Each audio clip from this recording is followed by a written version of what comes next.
Hi, I'm Rachel Ward and I'm going to read a little from the first chapter of Blue Night by Simone Buchholz in my translation.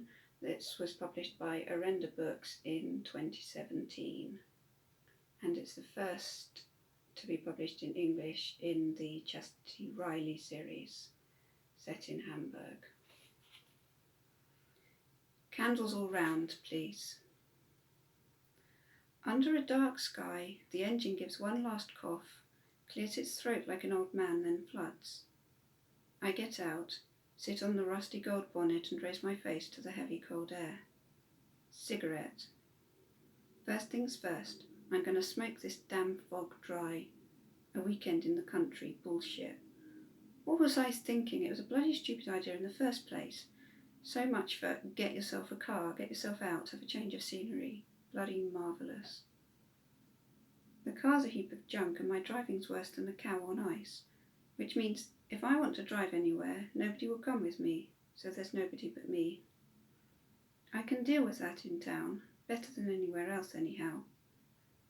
Driving through the countryside alone is like eating sellotape. Someone's waiting for me in town. I'm finally needed again, but now I'm trapped out here. Of course, the guy who's waiting for me doesn't know that he's waiting for me because he's lying in hospital smashed to bits. They called me because they always call me in cases like this. They haven't called anyone else because they don't know who he is. I phone Fowler, thanking God we still know each other. Nothing's happened yet that could have forced us apart. He answers after the second ring. Good morning, my girl. Good morning, fella. Well? The Ford's dead. Oh. Can you pick me up, please? I need to get into town urgently. Where are you then?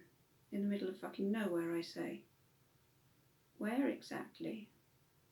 Mecklenburg, between Zarentin and where the hell ever, somewhere on the B195 north of the motorway. Aha. He's in the west of Hamburg, having breakfast probably. He could be in here in an hour or so if he puts his foot down. Don't go anywhere, he says, I'll be there. Might take a while though. I've got cigarettes. Call me when you get close, yeah? I hang up and grab the bonnet with both hands. It's already nearly cold. We've just never hit it off, this old car and me. Maybe it looked pretty good at first. Maybe there was a superficial spark. Maybe you could have been forgiven for thinking, genius, why didn't anyone think of getting those two together? But in the end, it was just one of those briefly exciting bar encounters. The kind that don't last 10 sentences on closer inspection, and definitely not in daylight. I turn up my coat collar, grab my bag from the boot and start walking down the road, heading west. A vast landscape lies ahead of me. Farmland and meadows and fields and a few isolated trees. A bit of ochre here, a bit of green there. I light my next cigarette and listen to my boots. We soon find a rhythm. We like walking on asphalt, my boots and me. Valor will find me. Behind me, to the east, behind the wet, grim clouds and a long way away in this uniquely big Mecklenburg sky, there's a miserable scrap of morning sun. I feel like a cowboy whose horse has been shot.